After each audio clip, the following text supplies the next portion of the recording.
Hello दोस्तों, मैं अनामिका सिंह स्वागत करती हूँ आप सबका अपने YouTube channel hi fi study में। आई होप आप लोग स्वस्थ होंगे, मस्त होंगे और ज़बरदस्त होंगे। अब मुझे पता है आप लोगों ने बिहार एस्टेट पीजीटी का फॉर्म फिल कर दिया है। अगर नहीं किया है तो 2 जनवरी लास्ट डेट है। आप लोग फटाफट जाइए और फॉर्म फिल करिए।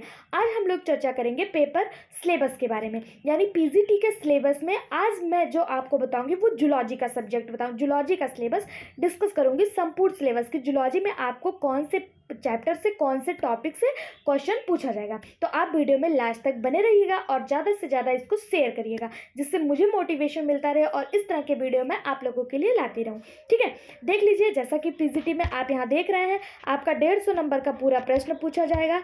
150 नंबर के प्रश्न आएंगे, जिसमें से 100 नंबर आपका सब्जेक्ट स्पेसिफिक, जिसमें आज हम जूलॉजी के बारे में पढ़ेंगे।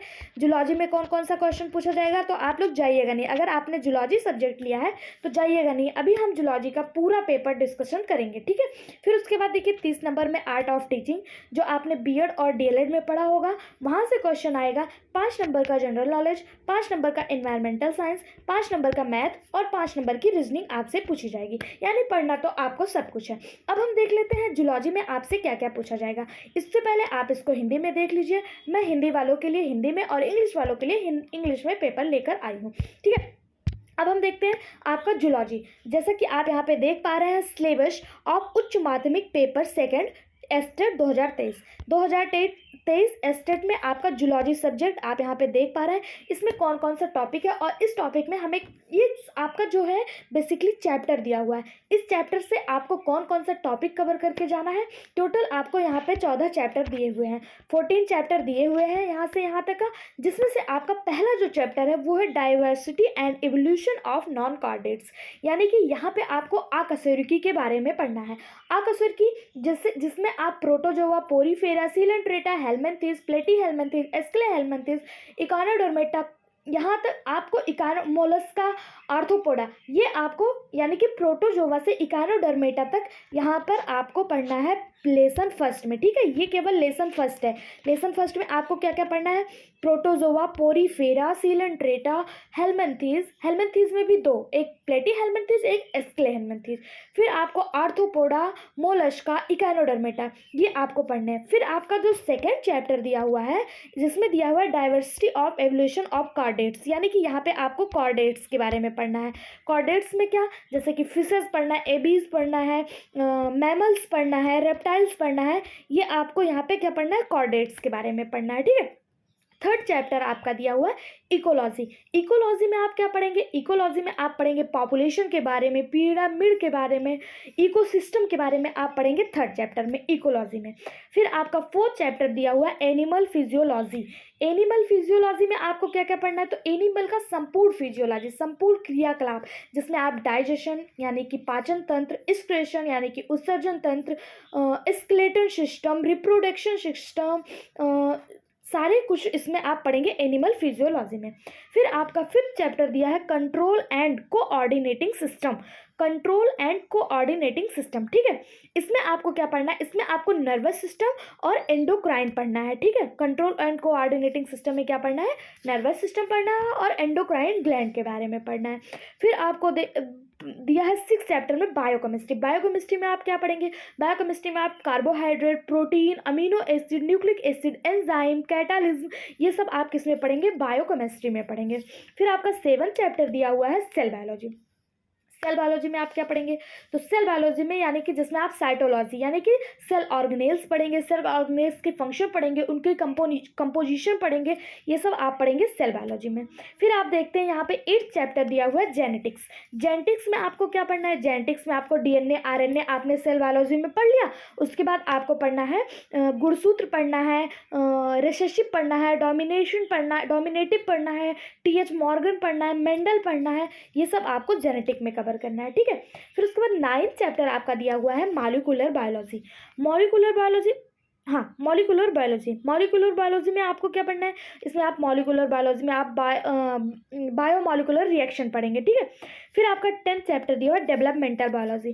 डेवलपमेंटल बायोलॉजी में आप क्या पढ़ेंगे, भ्रूण विकास पढ़ेंगे, टेक्नोलॉजी पढ़ेंगे, ये सब आप डेवलपमेंटल बायोलॉजी में पढ़ेंगे। 11th chapter immunology. इम्यूनोलॉजी में क्या पढ़ना है? इम्यूनोलॉजी में आपको वैक्सीनेशन पढ़ना है, यानी कौन सी बीमारी पे कौन सा वैक्सीनेशन होता है, टीका कौन सा लगता है, इम्यूनिटी कैसे डेवलप की जाती है, ये सब आपको इम्यूनोलॉजी में पढ़ना है। फिर आपका दिया हुआ है एवोल्यूशनरी बायोलॉजी।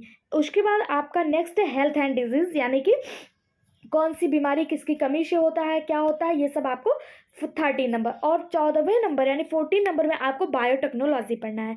बायोटेक्नोलॉजी में आप क्या पढ़ेंगे? डीएनए टेक्नोलॉजी पढ़ेंगे और जीनोम पढ़ेंगे, फिंगरप्रिंट पढ़ेंगे, ये सब आप किस में पढ़ेंगे?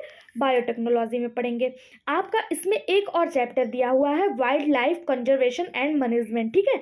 टोटल यहाँ पे 15 चैप्टर, ये देखिए आप यहाँ पे आप देख पा रहे हैं 15 चैप्टर है आपका wild life conservation and management, ठीक है। इसमें आपको वाइल्ड लाइफ के बारे में पढ़ना है।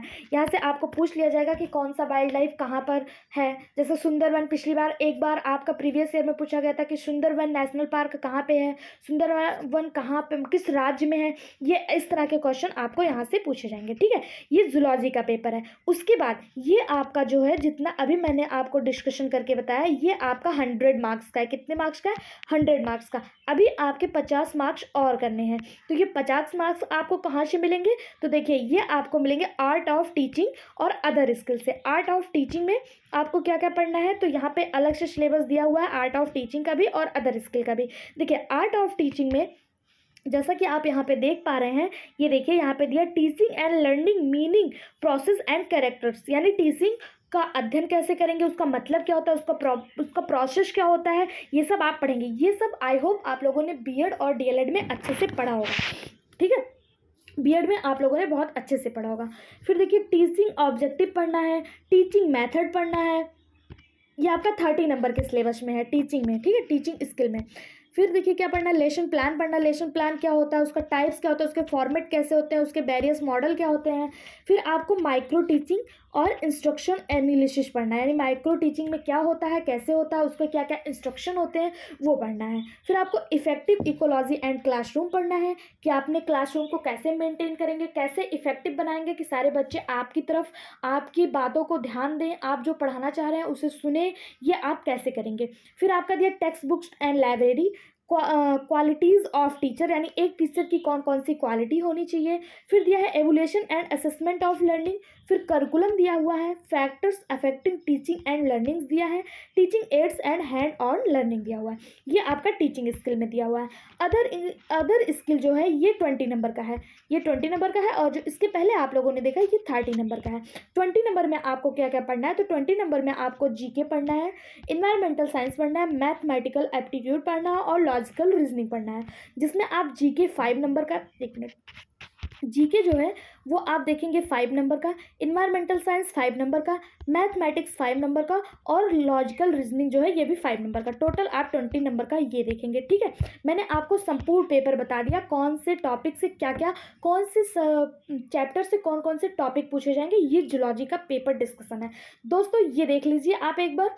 अगर आप लोगों ने टीजीटी के भी फॉर्म भरे हैं, अगर आपने नहीं भरे हैं या आपकी जानकारी में किसी ने फिल किया हुआ और वो साइंस बैकग्राउंड से है, तो मैं आपको बता दूं इसी तरह मेरे ही यूट्यूब चैनल पे टीजीटी का भी संपूर्ण पेपर एनालिसिस कराया गया है, संपूर्ण सिलेबस एनालिसिस कराया गया है। तो आप लोग वीडियो को ज़्यादा से ज़्यादा शेयर करें और अगर पसंद आता है आपको तो चैनल को लाइक करें, शेयर करें, सब्सक्राइब करें, क्योंकि मैं आपको इसका क्लास भी अवेलेबल करवाने की कोशिश करूँगी। Thank you so much.